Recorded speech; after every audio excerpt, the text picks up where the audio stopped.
Okay, welcome, welcome, welcome. We see two viewers here. We'll give it another few seconds for us to start.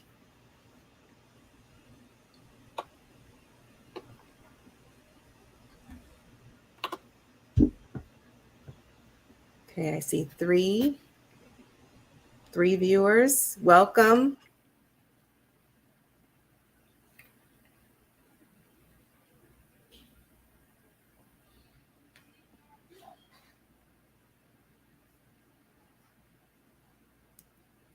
Okay. So welcome everyone to another episode of Civility Wins.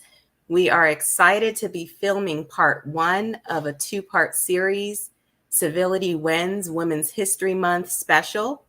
My name is Kristen Goss, co-author of Civility Wins, Find Your Peace While Taming the Beasts, and co-host of this phenomenal YouTube channel. All right, thank you so much, everybody, for joining us tonight. We definitely appreciate your presence. We ask you to please subscribe to our channel, click the notification bell so you'll be notified when we go live again next week, Monday, the 28th, for part two of the series.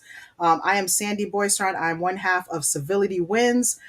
We are basically an organization that strives to educate not only attorneys, but young professionals on how to maintain civility no matter what comes your way. So tonight's conversation, we're talking Women's History Month, a look at women then, now, and in the future.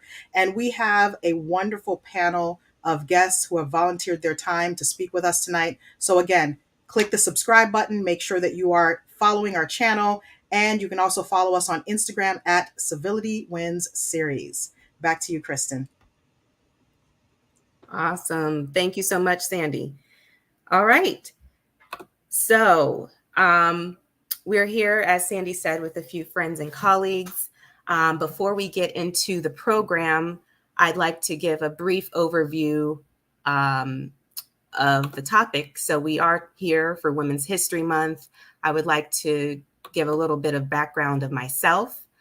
I am the daughter of a social worker and a pastor who also worked for the Broward County School Board as the director of the maintenance department until he retired in the late 90s. My mother grew up during segregation in a small town in North Carolina called Enfield, Rocky Mount, North Carolina. She attended Livingstone College and obtained her Bachelor of Science in social work.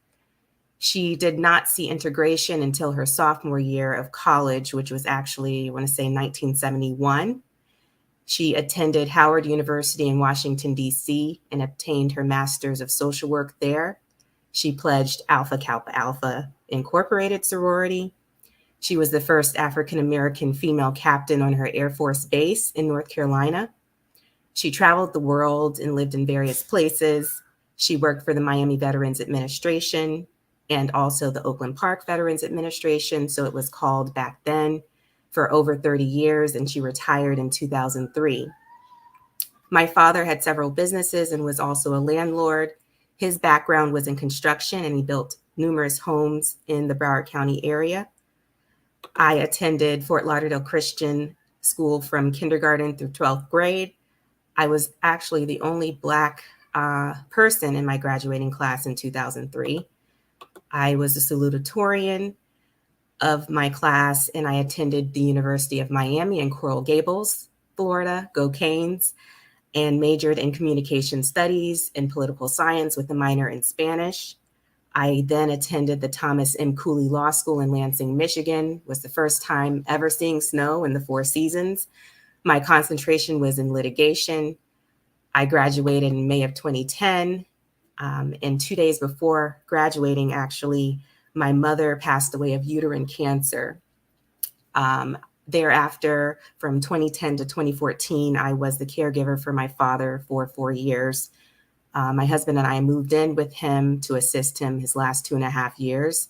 He did pass away in September of 2014 of prostate cancer. During the time I was his primary caregiver, I obtained my Series 6 and life insurance licenses and was a financial advisor for a few years. I took the Florida bar in February of 2014, and I have been practicing as a family law attorney since then. I will leave the remainder of my journey for part two, but I did want to highlight this one thing as an introduction into the theme as to why we're here. It's the fact that I am the product of hardworking parents who, despite the struggles that were placed on them due to the American society at that time, and during the time they grew up, they raised me to know who I am as a person and encouraged me to never give up on my goals, regardless of who or what may attempt to discourage me.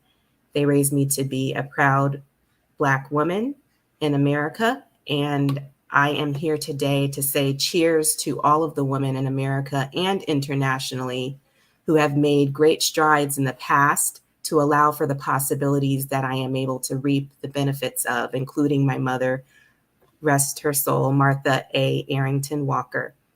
And at this time, I want to just turn it over to my co-author, Sandy Boisrond. Thank you so much for that, Kristen. Definitely appreciate your background. My name is Sandy Boisrond. I am an estate planning attorney. I was licensed to practice back in 2015. I am the product of two Haitian parents who came to the United States in the 70s.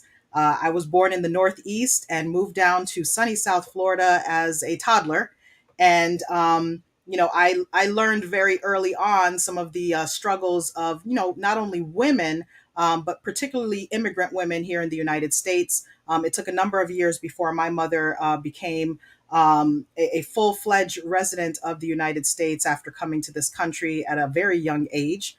And in going through my school years, for many instances throughout the years, I was the sometimes only Black child in certain classes. And, I learned a lot about certain dynamics, and listening to this topic of Women's History Month, it hits hard for me. My mom raised us as a single parent for many, many years. And a lot of the struggles that she went through are the things that make me who I am today.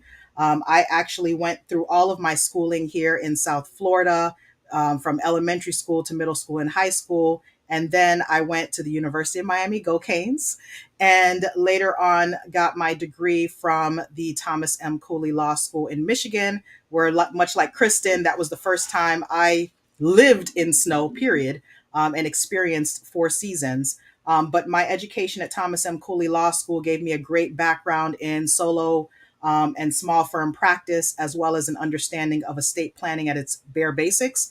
And it also instilled in me the opportunity to give back to the community and provide some information to families in my community in particular. As a woman, thinking about Women's History Month and thinking about my upbringing, I learned the value of hard work. I learned the value of education. My mother was very, very big on education. She was very big on reading at a young age. So much so people always would say, "Oh, I speak so well." And while that may sound to some as a compliment, it's really not. It's actually a bit concerning that someone would think that a person who went to school to get an education could not at least put, sentences together. But I think some of the experiences that we go through as children frame, who we are and what we're all about and how we go through life. And so it's really great today for us to be able to have this conversation during Women's History Month. So I'm going to keep it short this week. Next week, I'll talk a little bit more about my background. I'm going to kick it back to you, Kristen, so we can do introductions.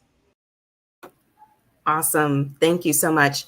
So I am excited because we have, as Sandy mentioned earlier, a panelist that, is going to knock your socks off, I would say. I'm just excited to have them here. And thank you so much to all of them for volunteering their time. At this time, want to call up Robert J. Merlin, Esquire, to tell us a little bit about his background. Hi, Kristen. Thank you for including me in this. I'm really honored to be a part of it. I'm a second-generation Miamian.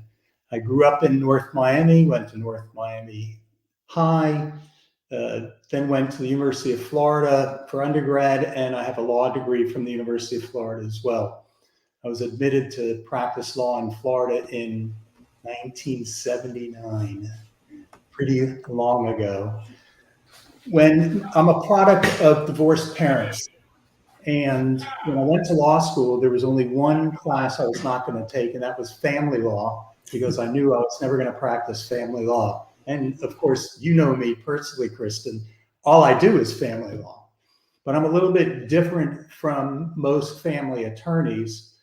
I used to be a very tough litigator, but I knew there was a better way to represent families than going to court and putting everything in the public record and empowering a stranger, a judge, to make decisions that affected the family for the rest of their lives.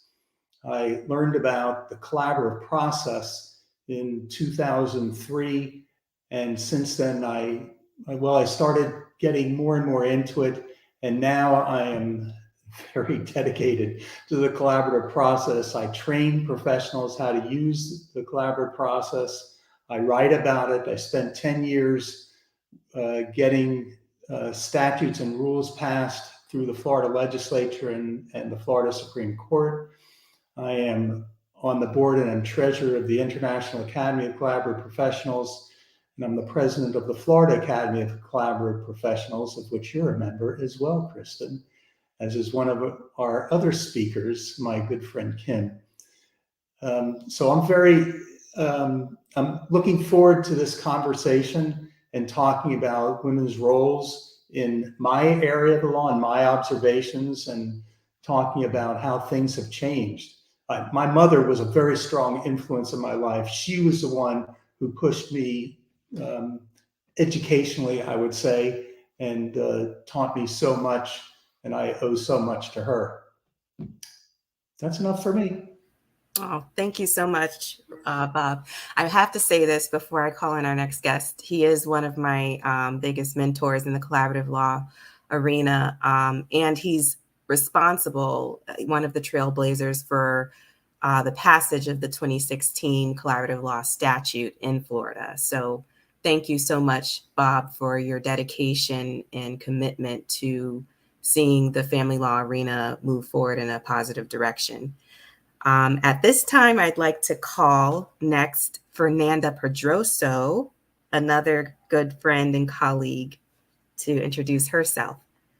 Hi, Kristen and Sandy. Thank you for having me. My name's Fernanda Pedroso. I'm a first-generation American. Both my parents immigrated from Colombia 40 plus years ago. I attended Florida International University, where I majored in international relations and minored in sociological and anthropological studies. I attended Nova Law School, graduated in 2014. And like Bob, and because of Bob, most likely, I'm a collaborative family law attorney. Back when he was starting, I was in high school, so I always owe a debt of gratitude for him doing everything he did, because I'm able to practice family law in the way that I envisioned based on my family dynamic, and in a way that, prior to that law and prior to that concept, wouldn't have been possible. So that's all for me. Thank you, Fernanda. I'd like to say, just enjoy working with Fernanda as well in the collaborative law arena, and thank you for being here. Next, we will have Vivian Faio. Hi, Kristen. How are you? Hi. Thank you so much for having me. I'm honored to be a part of this. I am a first-generation Cuban American. My parents immigrated to the United States from Cuba. I grew up in Fort Lauderdale when there were no Cubans around, which probably seems really, really strange to say now, because there really weren't any. I went to school and I was foreign in that sense. People would look at my parents like they had three heads, because they just didn't understand, culturally very different than what most people were used to. So that was interesting, of course, very different today. And then I attended high school here locally at St. Thomas Aquinas High School, where both of my daughters have now been fortunate to attend. And I went to the University of Florida for my undergrad and came back home to Nova to get my law degree. I was up in, if any of you remember, up in Gainesville for the Gainesville murders. So I was pretty anxious to leave there. It happened in the beginning of my junior year, and wasn't even sure I was going to complete my time there because of it, but kind of soldiered through, graduated actually a semester early from undergrad, and then came here and ultimately went to law school. So that's been my journey. I have been practicing since 1996. I was sworn into the bar, fun fact, on Halloween, October 31st, 1996, by a very old a retired judge at the time, Judge Franza, who has since passed away. So that was kind of fun. And since then, I've practiced in always civil law, but a combination of personal injury law, commercial law, commercial litigation. So I've handled a wide variety of cases in the civil arena. I serve as both the as far as family dynamics, I guess you mentioned a little bit about your parents. My father was a civil engineer. He worked for the city of Fort Lauderdale. My mother held a variety of administrative positions. Her longest tenure, which was for quite some time before she retired, was with Travelers Insurance Company. So, interesting background there. Education was always very important to my parents, and they were pleased that I chose law school. As far as today, I have my own practice. I had started out with probably a mid-sized firm, was there for a number of years, and then branched out on my own. I am currently the president of the Broward County Women Lawyers Association, and also sit on the Judicial Nominating Commission, where I'm fortunate enough to be able to vet candidates for judicial office and interview them, and then make recommendations to the governor for appointment of any vacancies. Awesome. Thank you so much, Vivian. She's another mentor of mine that I am honored to know. At this time, we're going to have Gary Louima come and introduce himself. Good evening, everybody, and thanks again for having me this evening. My name is Gary B. Louima. I'm a corporate attorney, a Broward County native, born and raised in Broward County. I went to Florida International University for my undergrad, where I majored in political science and international relations. Then I matriculated to Florida A&M, where I received my law degree. And right out of law school, I went forward and started my own firm. I practice corporate law as well as trademark law. And I'm just very excited to be here this evening. And also, I'm a first generation Haitian American, and just resonating with the other guests as far as different cultures coming in and speaking about their experiences this evening. So thanks again for having me. Thank you, Gary. Pleased to have you with us. Okay, and last but not least, of course, we have Kim Nutter. Good evening. Thank you so much for the opportunity to be on here tonight and with such an esteemed panel. So I am an attorney practicing primarily in the South Florida area. My area of practice is primarily family law with specialty of collaborative law, like many of the people on here tonight. I also do a lot of mediation, and also do a lot of work as a guardian ad litem for children in the family law area. I am myself, I haven't thought of it this way in a long time, but I myself am an immigrant. I came here at 5 years old from Taiwan. I came here with my mother and my stepfather and made it over to Florida and have lived here in the South Florida area doing all of my education down here. I have been a lawyer in South Florida since 1987. And like Bob, unlike Bob, I did take family law in law school, but like Bob, I had no intention of practicing family law. And I started out doing a lot of commercial work and actually securities litigation. And as it may, somehow or another, I found myself doing family law. And then because family law, I think, requires involvement, which I think women in particular are good at, is getting involved in communities and involved in what they do. And by getting involved, you become involved in things such as the collaborative group. You become involved in the family law section. You become involved in the Florida chapter of the Association of Family Courts and Conciliatory. And all of those things bring us together as a community and allows us to reach out and get to know other people of all walks of life, which really can only benefit us individually, ourselves and our family, and in our community. And so I'm looking forward to further discussions tonight. Awesome. Thank you so much, Kim. Really honored to have you as well on this panel. At this time, I know there are like 10 million questions I have for all of you, but I do see that we are, we want to kind of make this within the hour. So what I am going to do at first is just ask each of you one question, and then I'll turn it over to Sandy. I think Sandy may have some general questions based on our topics for Women's History Month. All right. So I'll start with Bob. My question specifically for you is,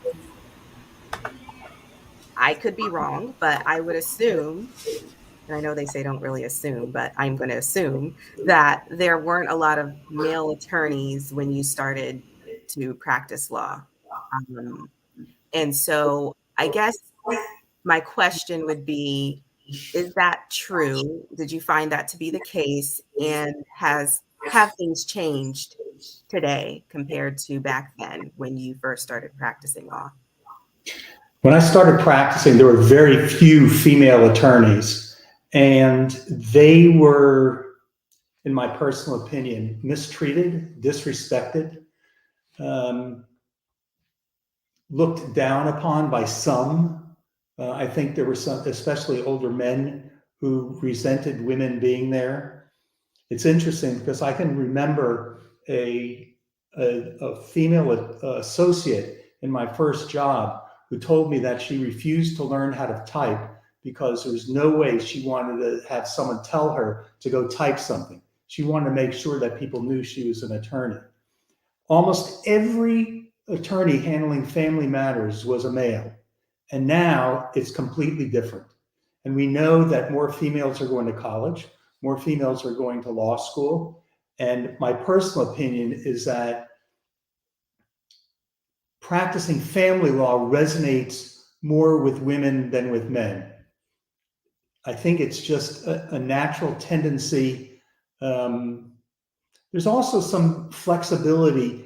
A vast majority of family attorneys have small offices, and a number of us on this call have our own office. And when you do that, you have flexibility, including being able to go and take care of your kids if you need to. My wife is a professional. She took kids to work with her. She's not an attorney, but times have changed dramatically, and I'm happy for it. Awesome. Thank you, Bob. Let's see, who can I go to? Fernanda. This kind of ties into what Bob mentioned about seeing his wife and other women taking their kids to work. And then I know, and I can say this because I consider myself a geriatric millennial in two ways. Number one, I guess age on the, end part of it. And then also I hate technology. So with that said, being a millennial, do you believe that it's important to have a work-life balance? And do you think that's something that is specific to millennials, or do you think that's just the trend in general? I do think it's specific to millennials. I think that for a long time we got this bad reputation about there's the generations that came before us that said things like work hard or play hard or first in and last one out of the office. And I genuinely think that's a sad way to view work because your life shouldn't all be work. And I think the millennials were the first generation that were not satisfied with their life being work. And I think after that, the trend has been, do what makes you happy. And part of that is being educated and reaching self-actualization, but it's also, eating well and diet and exercise and having time for yourself, like to read a book or just enjoy your life. And it's not all about work. So I do think that having a work-life balance is very important. And a work-life balance, depending on your age, can be different things. I have a sister who's she's 29, and it's not. I'm 34, so it's not that big of a difference, but it really is. They're like right at the cusp of how millennials perceive themselves and then how they perceive themselves. But her work-life balance is, going to work, having time to go to a book club, having time to try exercise, and my work-life balance is being able to, take care of my son and do things with my husband. So I think that every generation needs a work-life balance for whatever it is that they're experiencing at that time. Good stuff. Thank you. I'm going to stop here really quick because I see a question in the chat. It says, what's the key to maintaining civility during divorce when it's such a highly emotionally charged experience? So I will leave that question to any of the panelists to answer. I'll give you my perspective. I think a lot of family attorneys, especially men, think that you have to beat up the other side and you destroy the other side and the last person standing wins. If you do what's in the best interest of your client and especially their children, then you're going to practice differently, you're going to communicate differently, think differently, and naturally civility will come to your practice. Instead of focusing on, I want to win this case, focus on how can we best help this family get to the best possible position they can be in, given that they're going through a significant transition and life is going to be different for all of them. I like that, Bob. Thank you. Let's see here. We'll go to Vivian. I know that you are on the Judicial Nomination Commission, and of course that helps get judges appointed in Broward County.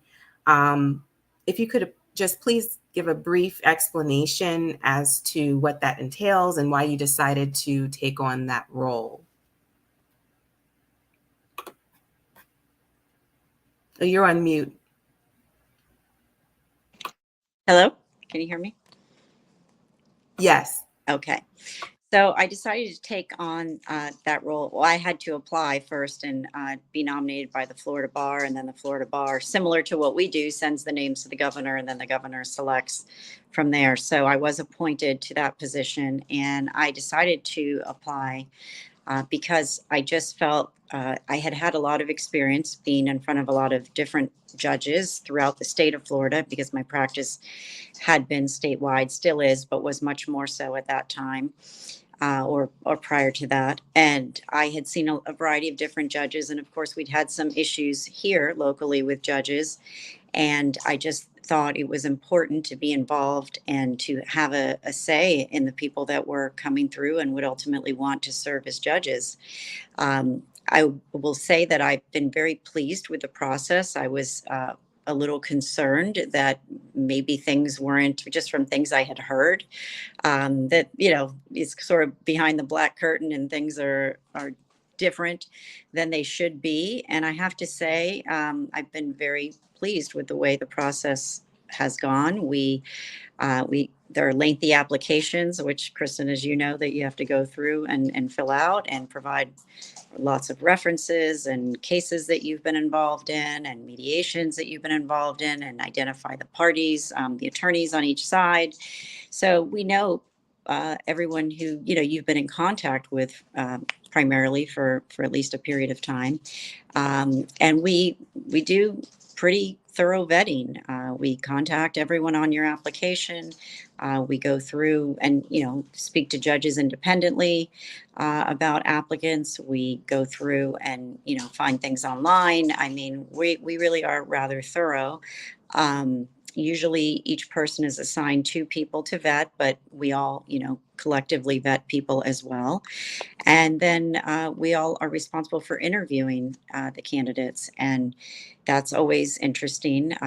Usually by the time you've vetted a candidate or you've reviewed their application thoroughly and spoken to others about them, you often have a pretty good idea about who they are.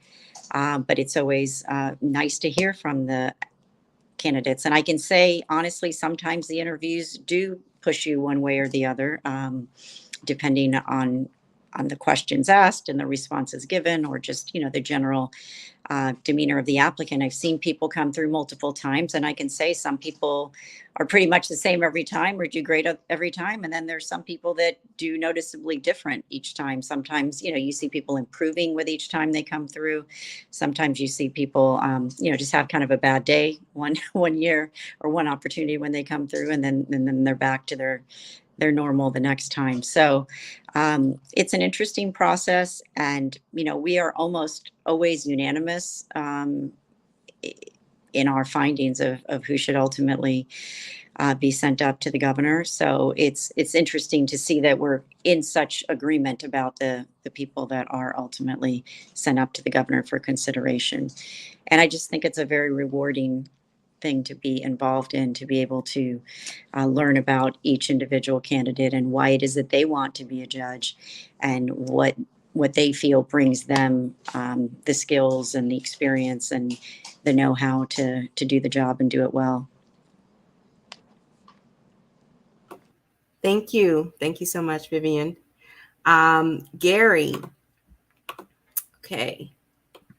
So you mentioned that you're first generation Haitian American.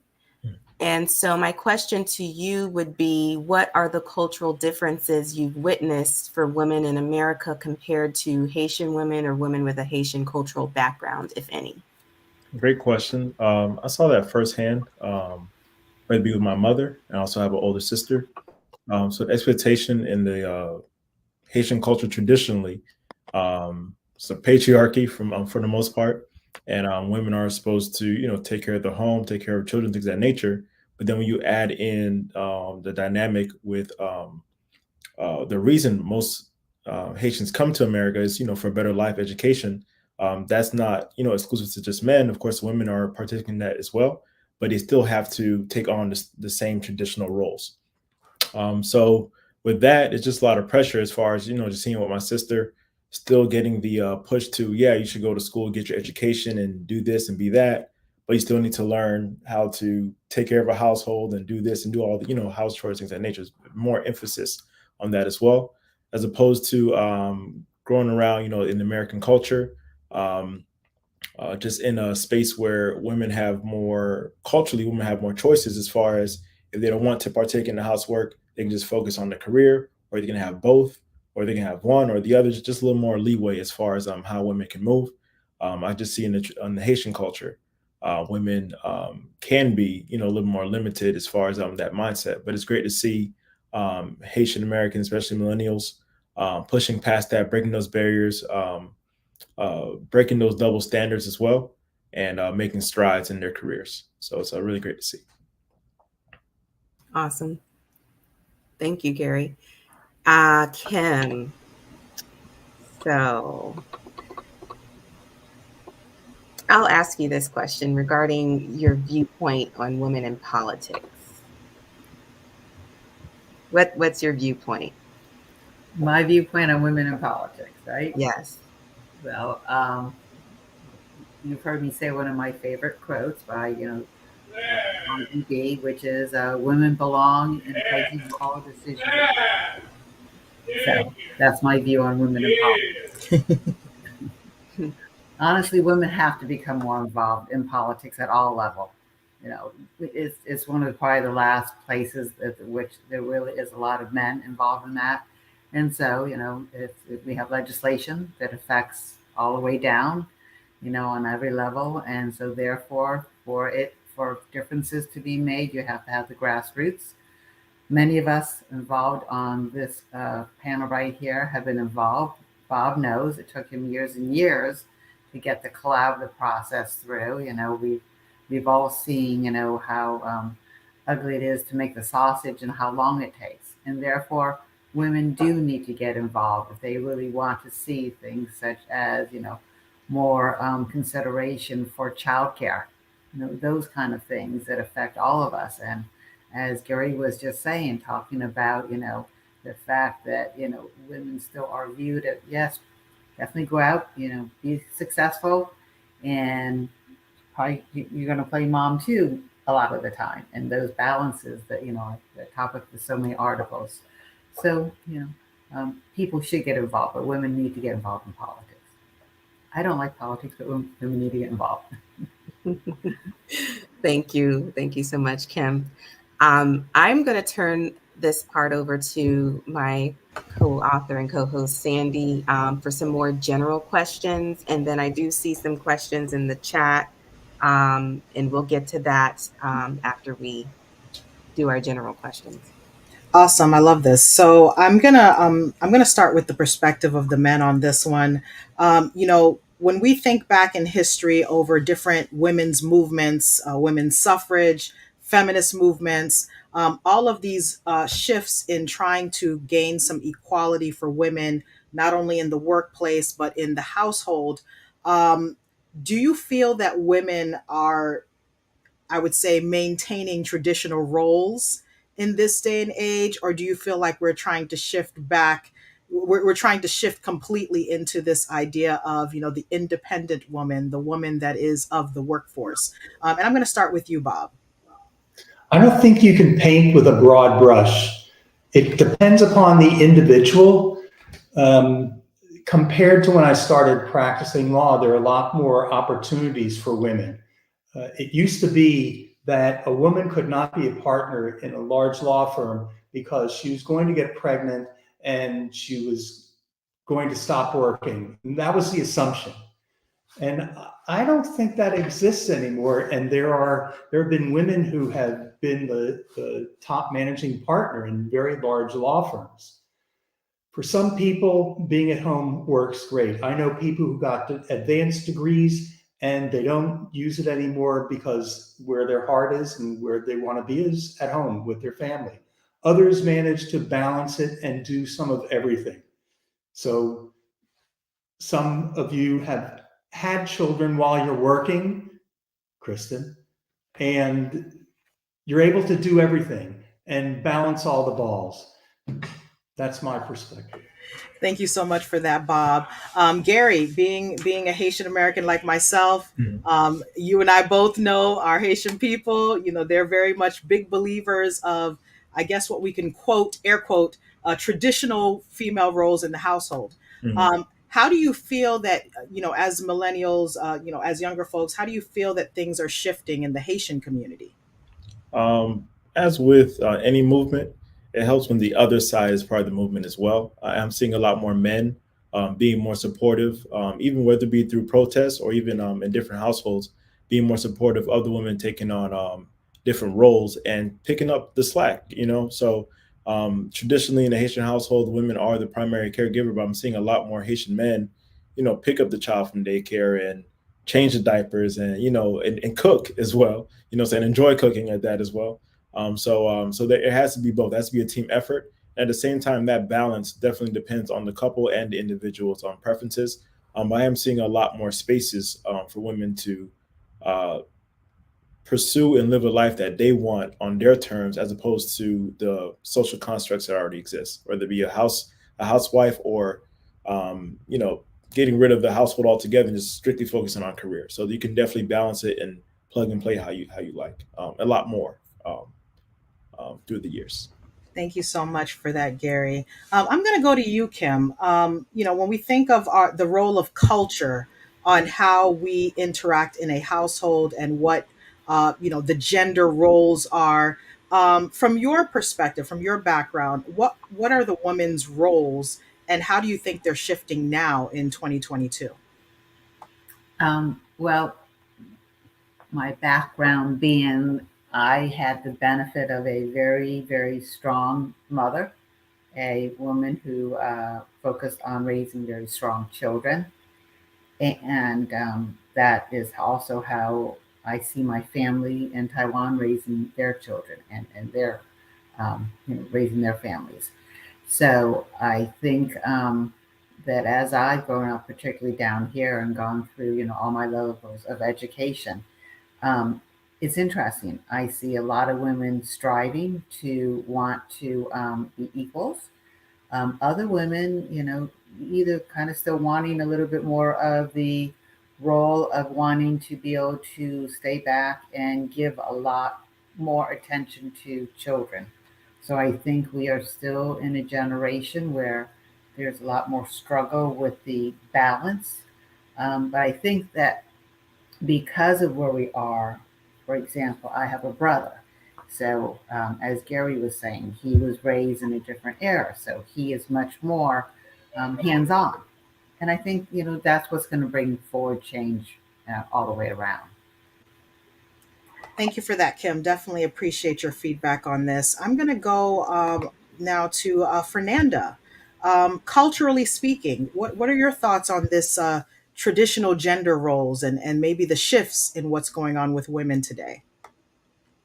So culturally, my parents, like I mentioned, they're Colombian.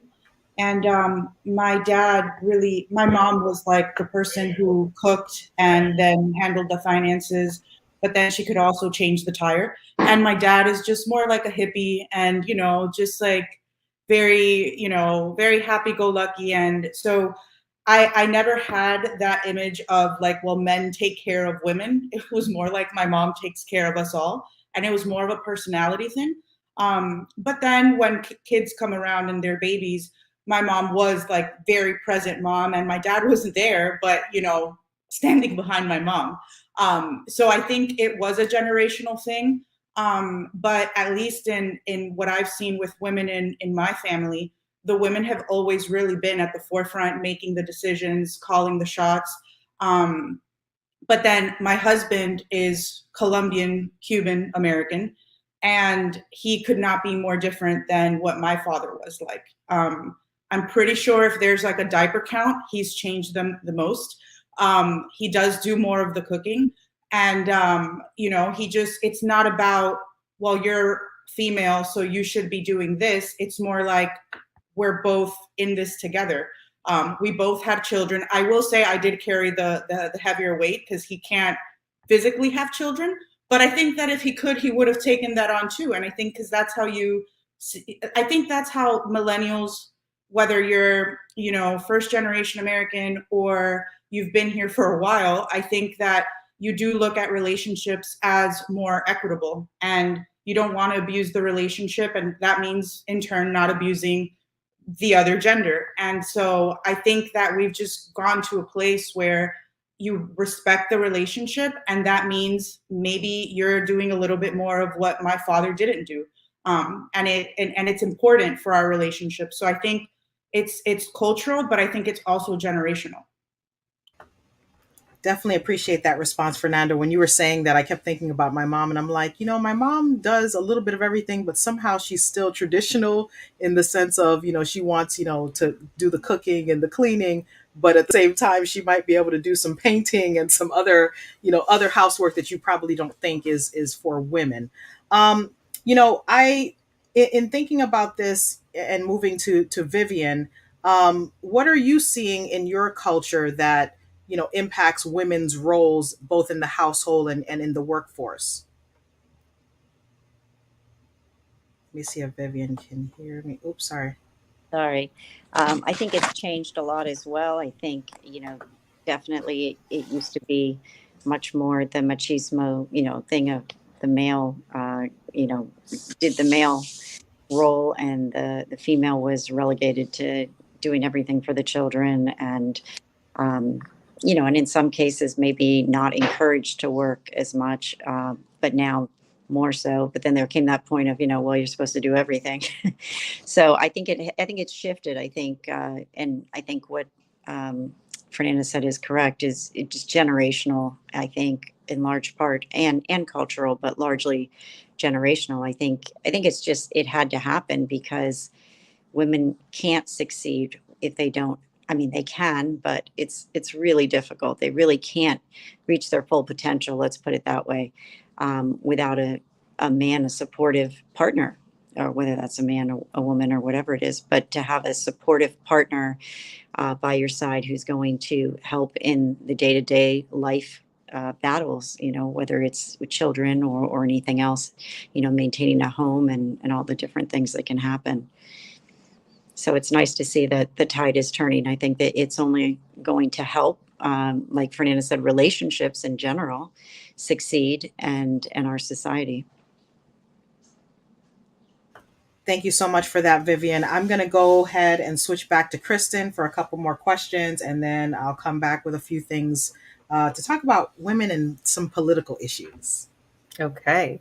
I see this question here in the chat. It says, for each panelist, why is it important that civility wins? So I'll ask Bob this question, since we're kind of doing a circular thing with the panelists. Why do you think it's important that civility wins, Bob? I actually think it's a matter of life and death.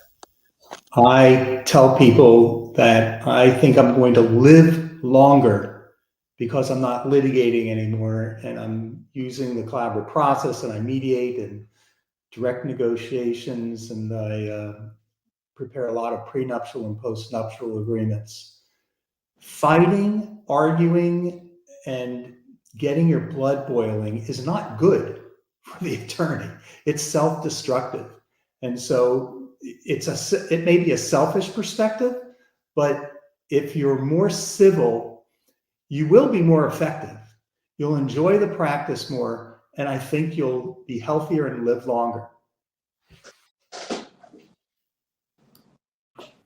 Thank you, Bob. I'm going to ask Vivian the same question. Why do you think it's important that civility wins? Well, I do agree with what Bob said, but I also think that it's important for our society as a whole, and for our children, for our families, and for the world, really, because look at look at what we're dealing with in the world, unfortunately. And if we could just all employ a little more civility in our day-to-day life, our personal relationships with one another. And, it's not always easy, because we're dealing with so many different things coming at us at once.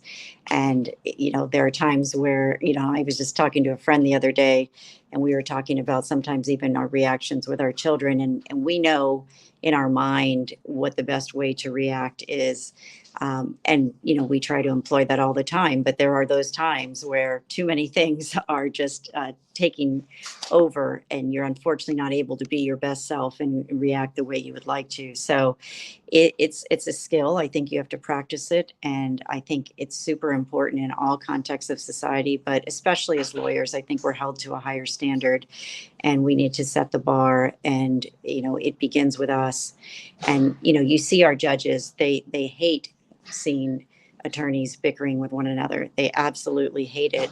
Every judge you go before will comment on that. And I'm in these motion calendars sometimes, and I see it happening, and I see the judges getting frustrated. So I think it's just very, very important from the top down. I think that's being instilled, and I think we need to teach our younger lawyers that too, so that we can all raise the bar a little higher. Awesome. Great stuff. Thank you, Vivian. I do see another question that I want to pose to the panelists. It says, do you think female attorneys approach how they handle cases differently than male attorneys? And if so, why? So I will ask Gary for a male perspective, and then I'll ask Kim for a woman perspective. I believe I'm the only non-family law attorney here. So I'm in the corporate space. I do come across some women in the business corporate space, also intellectual property space as well, or on the other side of the V. And I won't say there's no difference. I don't approach any case as far as there's a man, it's a woman, they're going to act any different. The women attorneys I've come across have all had a high degree of professionalism, extremely competent, and I have no higher bar or lower bar, whether it be male or female, as an attorney. We all take an oath to represent our clients to the best of our ability, zealously, and I've seen that across the board. With that, I would say, for the most part, women tend to be more organized in that space. But outside of that, I'm not seeing too much of a drop off or a take up. We're all competent professionals, and I'll love to see it. Great answer, Gary. Great answer. Okay, Kim, what do you have to say about that? Well, I tend to agree. I think it has a lot more to do with maybe years of experience. I think that generally that women tend to be very detail oriented. So you will see that more in the drafting at times. But I think when you have and you reach certain really depth of experiences, that you're not going to really see, that kind of difference in gender. It's the experience that they all bring to the table. Awesome. All right, I'll turn this back over to you, Sandy. Okay, great. So we're going to talk a little politics now, and I'll try to reserve a couple of questions for each person. So I wanted to talk hair politics, and before I talk about this topic, I would like to just kind of let you know about this civility wins concept. Kristen and I were involved in what we would call some trifecta type cases, where there were three different cases that kind of came into one situation. And both of us were the attorneys on the different cases that we were dealing with. And we decided to write this book called Civility Wins, Find Your Peace While Taming the Beast, because there were so many scenarios that we went through in our early years of practice and during the pendency of the cases that we were dealing with together as co-counsel, that we could not help ourselves but to write this guide to help others understand how to respond in different situations. And I like that the question was posed about how, men and women may respond to cases.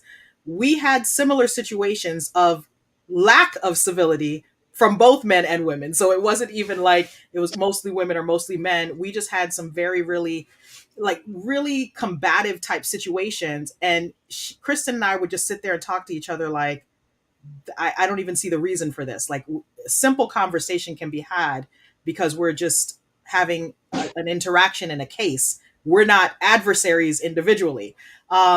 So when I think about some things that deal with women in, politics, women in industries, women in law, hair politics has always come up. So I wanted to know your thoughts because Kristen and I have worn our hair, of course, in very different styles over the years. And we know that recently the Crown Act has come forward in talking about the way that, Black women would wear their hair. What are your thoughts on hair politics and this issue of what hair is professional versus non-professional? And I want to start with you, Fernanda. Do you have in your culture or in your experiences any issues with hair and professionalism?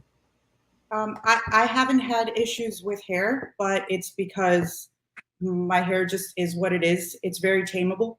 And so I can make it be whatever I want it to be. And no one's, fortunately for me, no one's ever had anything to say about my particular hair. But I've had this conversation before, and it happened around the time that Meghan Markle and Prince Harry were getting married. And I know people that had issues with the way Meghan Markle's mom's hair was. And they're like, oh, she couldn't even do her hair for the event. And I thought that's such a Eurocentric way of viewing that concept, because no one's telling, when Queen Elizabeth would go to Africa during her tours, no one told her to blow out her hair a certain way because she was going to Africa. She was just allowed to have her hair the way her hair was. So I think it's annoying and it's really infuriating when you would require someone whose hair just is what it is, and then someone has decided that the standard is different, or the beauty standard or the professional standard, and you can't really change innately what your hair does. So, I mean, personally, I think whatever your hair does, it should be allowed to do. And if you know what you're saying and you went to school and you have your degree, you should be able to do whatever you want, and no one should have really any opinion on your hair, because no one ever has an opinion on your hair if you're white. So why should you have an opinion on someone's hair when they're not white? I definitely appreciate your response. And that Meghan Markle situation is very reminiscent of things that I hear, especially in the legal profession. I'm going to go to you, Gary. What are your thoughts on this conversation about hair politics and whether or not there's a particular standard for hair in the workplace? It definitely is a standard. For the most part, I haven't had, at least in my professional career or later educational career, advanced education career, I haven't had any crazy hair phases or anything of that nature. But I do have colleagues, who grow their hair out, whether it be dreads, um, or just different styles, especially with women, different like cornrows or braids, box braids, and a million different styles as well. Now, sorry, got tongue tied, but I do have a colleague who made a decision to cut his hair, cut his dreads, to be more marketable for jobs. There's always that fear of, will I be accepted in this space, because around like 5% of attorneys are black. So if you are going to a law firm, whether it be a mid to large law firm, majority of the people there are not going to look like you. So, but you still want to fit into the firm's culture. And a lot of times we sacrifice our hair to blend in, have clean cut, not make any waves, just to be quote unquote employable. So it's not really about your talents, your ability. Is more about how you look and how you present yourself. So, I mean, I'm happy now legislation is being passed to protect that. And hopefully in our communities, we can take that burden off of our back. And of course, remain professional and have great hairstyles. But it will allow us to express ourselves as our hair is just so amazing. So does a lot of different things. So we'll be allowed to do that now. Definitely appreciate that, Gary. And I'm glad you mentioned the locks issue, because I started my locks in law school. And I can think of a couple of professors that had question marks about whether or not my hair was professional enough. And it was interesting because just because I have locks doesn't mean I can't style my hair. And I would look at how I would change my hair for different environments, because obviously if I'm going to an interview, I'm going to wear my hair in one style versus if I'm, hanging out or studying and things like that. But it was interesting to me to see my professors' responses. And I'm not talking about other professors. I'm talking about professors that look like me. Were like, you think you really want to do that? I'm like, ma'am, I'm in my 30s. I don't have time for whatever it is that someone's going to tell me right now. By the time I'm getting into the law practice, I'm going to be in my 40s. So I'm really not going to care about someone's opinion. But I thank you for that, Gary. That brings up a really great point. Kristen, I'm going to throw it back to you. I know we don't have much more left in time. So we're going to kind of skim through a couple of questions. Kristen, go ahead. All right. I want to kind of touch on the pay difference between male and female, if you don't mind. I was doing this research the other day, and I came across this quote that says the average American woman earns 81% of what an average American man earns, according to the Bureau of Labor Statistics. And this stark disparity has hardly budged for more than a decade. The pay gap between men and women has sat at 80 to 83% since 2004. So I will go to, let's say, Kim. Is this something that you find is true in your profession, that there is a difference in pay between men and women? So I can say I have had, in my experience, no. I've had the benefit of working for different size law firms. I'm with a good size firm now. I've been with a firm before that was international and had 77 equity partners and smaller four-man shops and such. But I think, we're a unique group because you're lawyers and you're competing and there's criteria. So I'd like to think that if you're in this kind of a setting and, there's, and the criteria are being met. So where I have been, I have not had that experience. But, you hear about it out there. You hear about it more than you'd like to hear about it in other corporate settings outside the legal world. I certainly see that more. Okay. How about you, Bob? Well, it's certainly a lot better than it used to be. I know that women were being paid at different rates than men. Now, I have a small firm. The most I've had is one associate at a time. And it has nothing to do with what sex someone was. It was more of a question of what I could afford to pay. And if they would bring in business, then they would generate more income for themselves. So the times are changing, and I'm not in a position to say they've changed completely. I just know that there's been a change Awesome. for the positive. Okay. I will leave. I have, I'd like to hear each of you as panelists, like closing remarks, but I want to turn it back over to Sandy. I don't know if there's any other question that you wanted to ask. Okay, so let me make sure that I didn't miss something in the chat. Okay, I didn't miss anything in the chat. So one thing I wanted to touch on before we closed out is just a little fun topic. Women in music.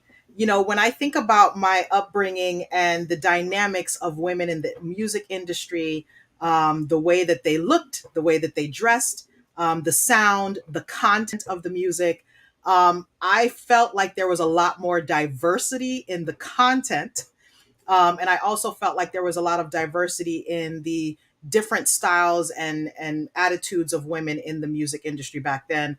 Although I do feel like back then there was a lot of difficulty for women in the music industry. Whereas now I feel like women do have more of a prominent role a bit, in terms of having some success in the music industry and being a forefront type artist.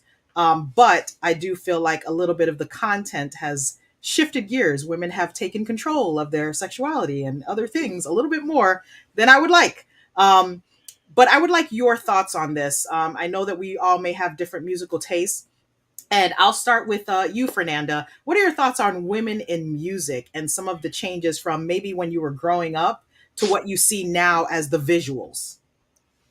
So I grew up, and like the I guess the biggest woman in music when I was growing up was Britney Spears, and then my personal deity is Beyonce. So when you compare them two, it's really different. Like they came out around the same time, and then you have one that just ended a conservatorship, and then you have another who's like, you know, just like she's an artist, Beyonce.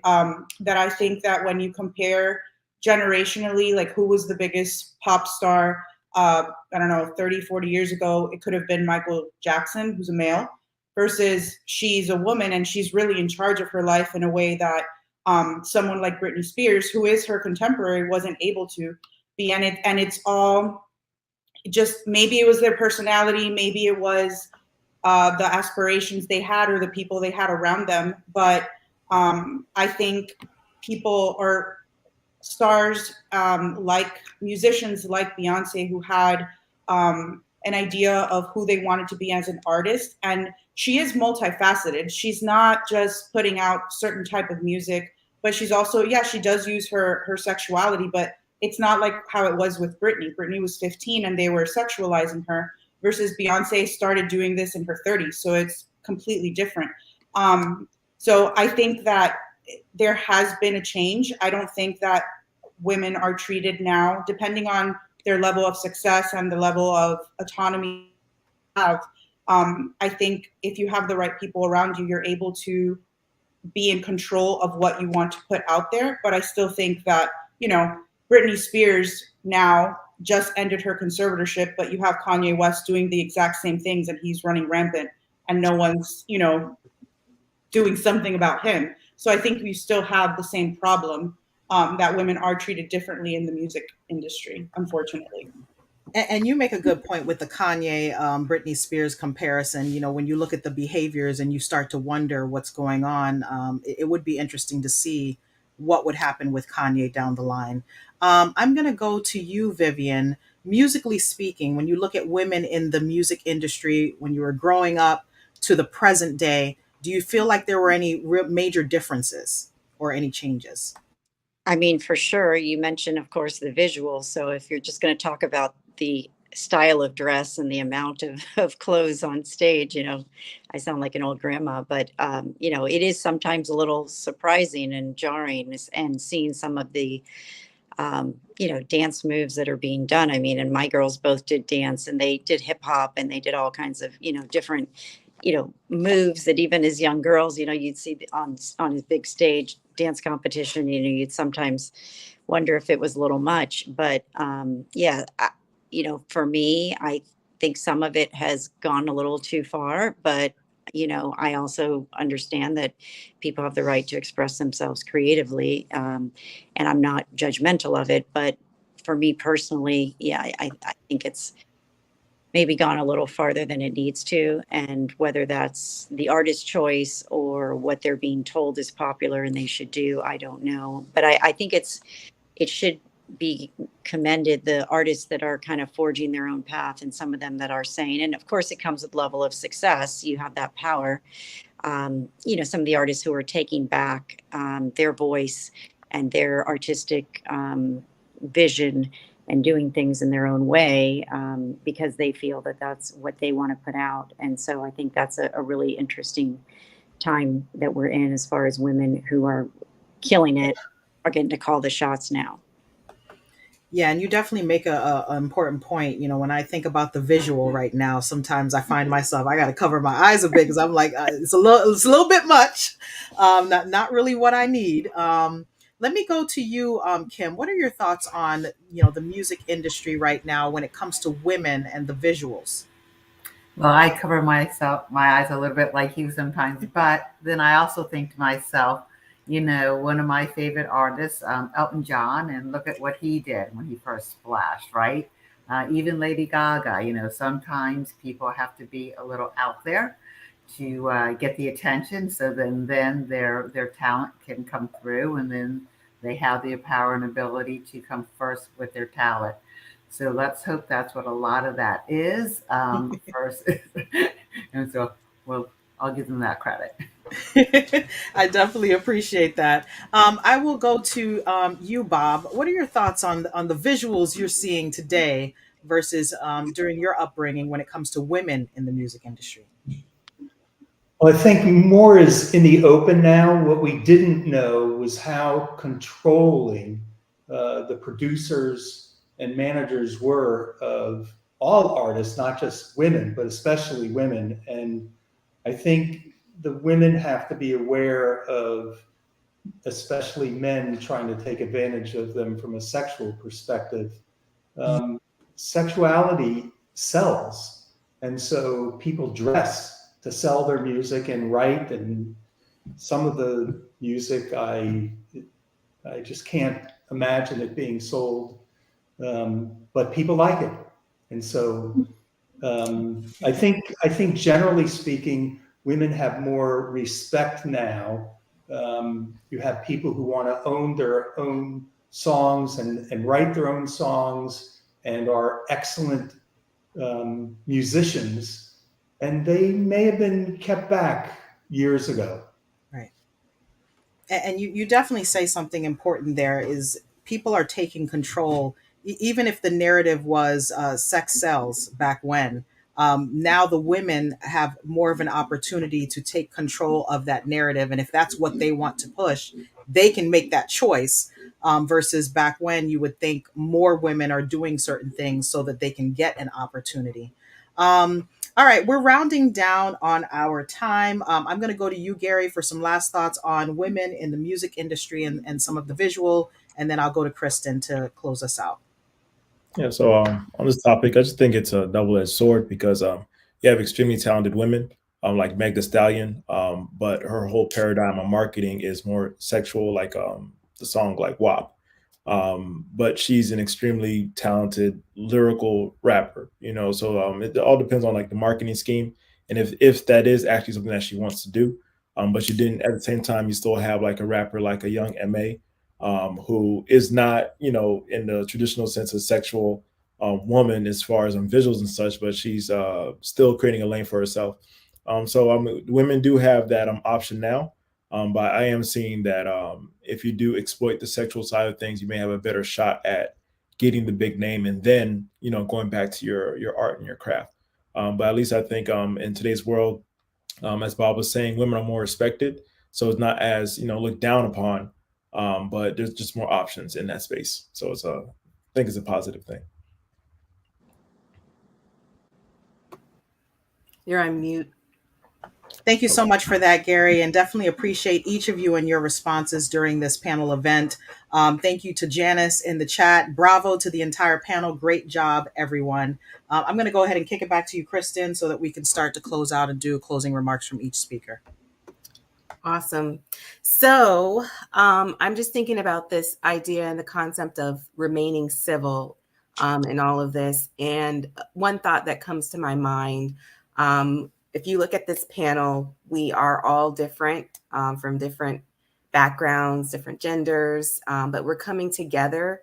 And the idea is to remain civil, remain professional. And when I think of Women's History Month, and all of the strides that not just women made and the efforts that women made, but men as well to be where we are today. I think of Betty White as an example, God rest her soul, but just the things that I can imagine she would have gone through during her time and being one of the trailblazers for equality. I also think of Dr. King in the concept of judging a person based on their what's on the inside, opposed to what's on the outside. And I think that as we continue on in 2022 and in the future, that if we continue to keep those concepts and those ideas, America being a melting pot of all different cultures, all different ethnicities and diversities, it's a beautiful thing and it should be embraced. And I see it moving towards that. And, just going back to Women's History Month, I do see, us moving in a positive direction, and it makes me excited. So at this point, I want to just go to our panelists for any last comments. I will start with Kim. Do you have any last comments? On civility, I think it's very important that we keep in mind that civility and being civil in our professions is not a sign of weakness. It is a calculated, productive way to obtain a client's goals, to obtain your own goals. So it is certainly not weakness, and it should be seen as something that is necessary as well as productive and will assist you in getting your goals and your clients' goals. And thank you again for the opportunity to be here this evening. Thank you, Kim. Bob, any last minute thoughts or comments? I would urge everybody to continue your education process, to learn new skills, how to do things differently. We're talking about civility tonight. You can learn to be more civil, and you don't have to do things the way they used to be done. You can learn from other people, learn from people who are very good at being civil, and teach others to be civil. So I'm a huge proponent for continuing education, not just going to the bar website and downloading something just to get credits. Pursue your area of the law and look for programs that can develop your civility and your skills as a human being. That's amazing. Thank you, Bob. Fernanda. So I'll just quote Ruth Ginsburg. You can be without being disagreeable. And I think if you, live your life and or engage in your profession with that proverb, I think that's the appropriate way to just handle anything, because we're all different and we're all going to have different perspectives, but it doesn't mean that we have to disrespect each other. And especially when you're in the legal profession or any type of profession, it's easier to kill people with kindness. And like Bob said, you won't die of a heart attack if you do it that way. Thanks, Fernanda. Vivian, any last minute comments? I'm just going to tie in a little bit since you were asking me some questions about the Judicial Nominating Commission and Women's History Month and civility all in one. That one of the positives that I've seen is a lot of female candidates for judicial office. We've had, the majority of the candidates have been women the last few cycles, and the majority of names sent up to the governor have been women. So that's very positive. And then as far as the civility, that is something that we look at when we do vet our candidates. We're looking at how candidates have conducted themselves in court with opposing counsel. What is their reputation in the community? So that civility comes around for sure there, and we're looking for people that are going to be civil on the bench. So civility and humility, which I think they both go hand in hand. It's hard to be civil if you don't have humility. So I think both of those are important to remember. Awesome. Great advice. And last but definitely not least, Gary, any last minute thoughts or comments? Yeah, civility, although I'm in the family law space, civility is still important in the corporate law space as well, and in the general practice of law. As we're all diverse. Those who are not well represented in the legal profession, civility definitely helps to create a space for us to feel accepted, feel comfortable, and still be professional, and represent our clients to the best of our ability. Definitely, it's on Women's History Month, so just a shout out to the women in the legal profession. A lot of women in the legal profession have helped me as far as growth and opportunities as well. So definitely appreciate that, and just leave with that. Awesome. Thanks, Gary. Sandy, I'll turn it back over to you for final remarks. Okay, so we thank you each so very much for joining us tonight for this important Women's History Month panel discussion, including diverse views from both men and women. Civility Wins, Find Your Peace While Taming the Beast is our book project that will launch soon.